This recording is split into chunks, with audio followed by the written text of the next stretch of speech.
Howdy everyone, Poacher here with an Age of Magic video, and today we are going to cover the recent patch notes for the rebalancing of champions within Age of Magic.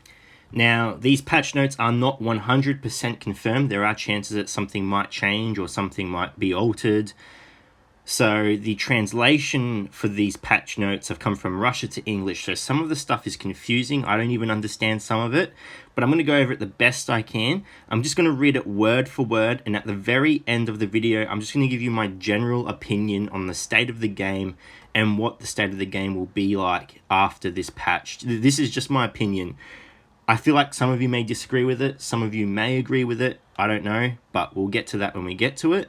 There's also a question I want to ask everyone at the very end, so if you can stick around or even just go straight to the question and leave a comment below, that would be really helpful as well. So we're going to get straight into it, and this rebalance is mainly going to focus on the healers in this game. The healers in this game have been an issue for a long time. They've gone from just being stupidly overpowered to getting a nerf. People have still complained that they're too strong, and now this is the second round of nerfs that they're going to get. And when I say healers are overpowered, I specifically mean three: Azariel, Zart, and Lucky. But we'll go over the notes now, we'll see what's happening, and then wait till the end, I'll tell you my opinion. So the beginning of the notes read, upcoming healer rebalance. Starting with the next update, all healers in Age of Magic will heal allies, relying not on the percentage of their own maximum health, but the percentage of the maximum health of the healed hero. Changes will also affect the characteristics and abilities of the healers. Read on to find out exactly how we've processed them. So we're going to get straight into it with Blood Priest. Now, please remember that some of these translations are bad. Some of them don't make any sense. Hopefully they can get cleared up later on, but I'll just read it word for word. Blood Priest. The amount of health stolen by the basic attack will be 470% larger. Cry of the Void. Damage for allies will be reduced to 15% and will depend on their maximum health. Black Sacrifice. The healing power will be reduced by 22%. Skill will increase the armor of the allies. The less health the ally has, the more the stronger the armor becomes. From level 6, Arrogant Undead will receive 30% more healing. Next we have Silver Moon. Basic physical fortitude and magical fortitude from equipment will be less. Basic attack damage reduced by 25%. Healing flow. The healing power will be reduced by 30%, and the cooldown will be reduced from 6 to 4 turns at all levels. The ability will have a chance to impose immunity to long-lasting damage effects. Waters of Life. The healing power will be 30% lower. The effect of invulnerability will not be imposed on all, but on several heroes with the lowest health. With a certain chance, it will be able to shoot one random negative effect from allies. Up next, we have Haggrim. Basic physical fortitude and magical fortitude owned and from equipment will be less. Basic attack damage reduced by 18%. Light of the Earth. Healing power will be 30% less. Next on the list is Zart. Magical fortitude as well as physical fortitude and magic fortitude from equipment will be less. Darkness of Oblivion. Maximum dodge buff will be increased to 30%. The effect increasing will be 3 times lower for heroes who do not belong to the demon faction.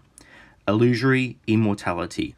Will not impose the effect of immortality. Instead of that, it will reduce the damage received. At all levels, healing will be less by 45%.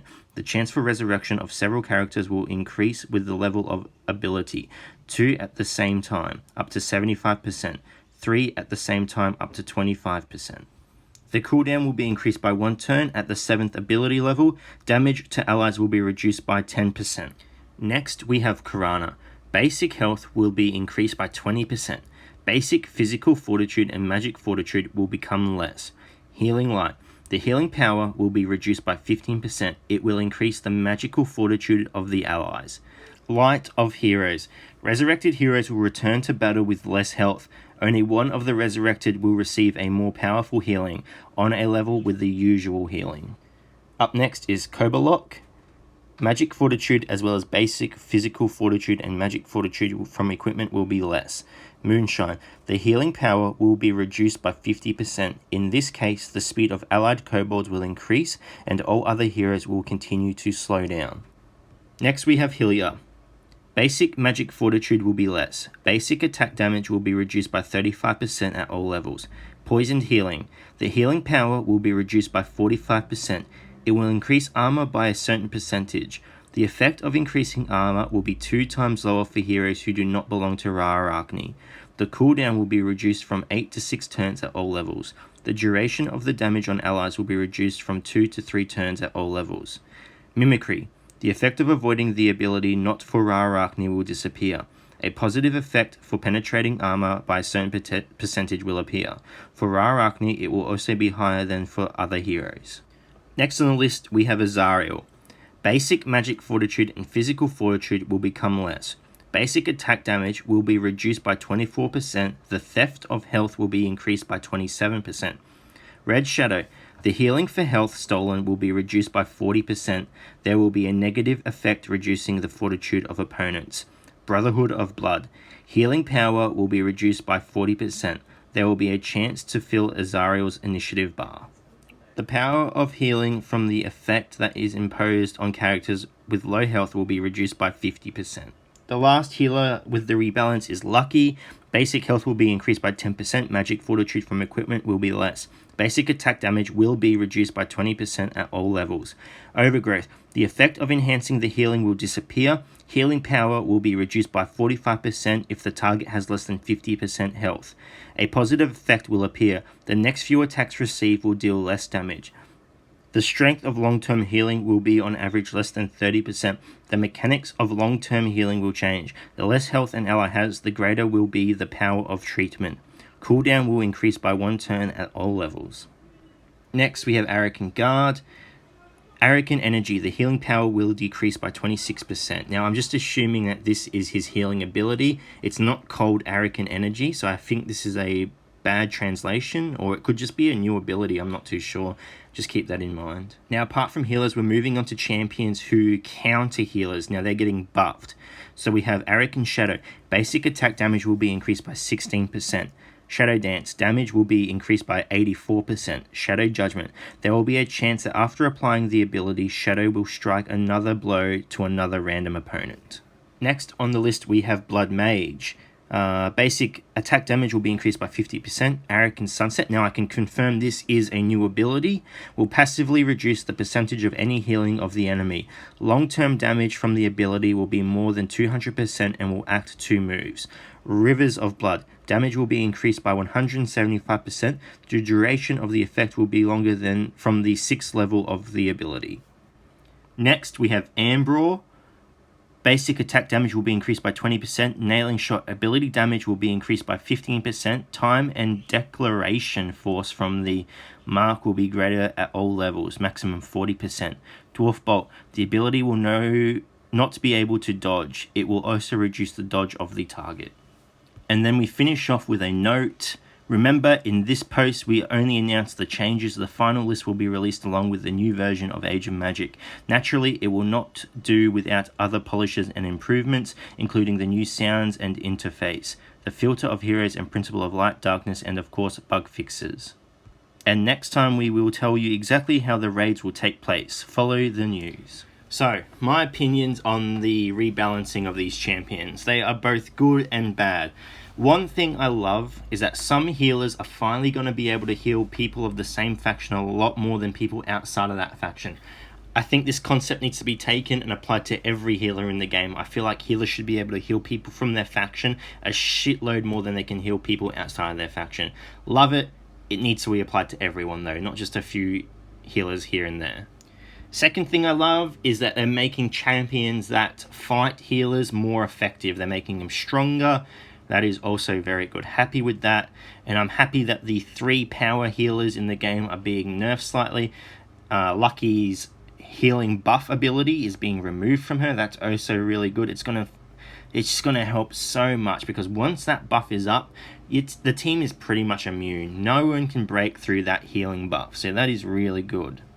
What I am not a fan of though is that every healer has been nerfed, where I don't feel like every healer needed to be nerfed. Champions or healers that aren't being used have just been pushed further into the ground. You had a Hagram, you had a Karana, you had a Kobolok. If you use those, you're not going to want to use those champions now. Sure, they got slight buffs to certain moves, but overall they got nerfed hard. Now, what I said in the Discord, and I really stand by this, I feel like champions with Resurrects should have less healing than champions that don't have Resurrects. I feel like those champions should be able to heal more, for they're not able to bring people back from the dead. Another thing I'm not a fan of is they've taken a nerf, they've applied it to old champions, where I think they should be treating each champion individually. For example, all healers received a damage debuff, which is fine. They're healers, they shouldn't have much damage. However, someone like Hagrim, who has a big fuck-off hammer, should be able to smash a character with that. He should be able to deal a lot of damage while being able to heal a great amount as well. That's his character. He's a dwarf with a huge hammer. Give him some damage. That is his character. That is who he is. Don't take that from him. Where someone like Lucky, who's very small and fragile, shouldn't be able to deal much damage at all. However, being a small little rabbit creature, and I know this is not a popular opinion and it needs to be fixed, but I feel like she should have dodge, as that's her character. Nerf the dodge, because she does have dodge at the moment and it is broken, so fix it, but she should have dodge as that is her character. I feel like they've taken a blanket and covered every healer, where they should be taking each healer and molding them specifically to their class and faction. That is just the way you're going to make this game unique. It's going to add love to these characters as well. I know a lot of people wanted a rebalance or a nerf to the healers, but I think we've been looking at it wrong. I feel like we should be making each healer unique in their own way, that each person has pride in the healer they use on their team. I want someone to be like, yes, I have a Kobolok. He's going to be really strong against this team because he can deal a lot of AoE damage. He can lower the accuracy of the enemy. He gives me that advantage in that certain way. He'd be really good for a rogue team, for example. Whereas another person would be like, I like my Karana. She has really powerful healing abilities because she uses light. She can lower accuracy as well. However, she's a bit fragile, where there's another person can be like, I love my Lucky. She has a lot of dodge. She doesn't heal a great deal, but she can last a long time. She can get more of her abilities out. I just feel like if you add that uniqueness to the champions, you'll have a better relationship with your consumers, your customers, because the customers will love the champions they use. Don't put champions in the ground that don't need to be put in the ground. Change them so that the people that use them love them for who they are, and don't just see them as a weaker version of a different champion. That is the greatest strength this game has. You have all of these different champions that people love, but they will refuse to use them because they are no way useful to their team. It's just not competitive to use these champions, but give them each their own advantage and you will see a plethora of different strategies, different teams, and different people being introduced into this game, and it will make the environment so much more thrilling and exciting to be part of. Anyway, that's just my opinion. That's just how I feel about healers. They don't all need to be nerfed. Some of them do need to be buffed. But I've rambled enough about that. Tell me what you think below. The question I did have for everyone as well was, in future giveaways, would you all prefer that I give smaller prizes to a larger amount of people, or larger prizes to a smaller amount of people? That's it. That's my question. Pretty simple. Thank you so much for watching, everyone. It will be interesting to see what happens with these patch notes in the future, if this affects it in any way. Hopefully it does. Again, it's just my opinion though. If you guys feel differently or you have reasons for feeling differently, please leave a comment below. I'm happy to read everything. I'm happy to pass the messages on. That's just how I deal with the community. I can talk to Anatoly, who's the CM of the Discord, and he can pass the messages on to the developers of the game. But yeah, the rebalance is good, bad at the same time. It's just as simple as that, in, again, my opinion. Like I said, thank you so much for watching, anyone. If you have any questions, leave them below. I'll answer them. Until next time, enjoy your weekend and take care.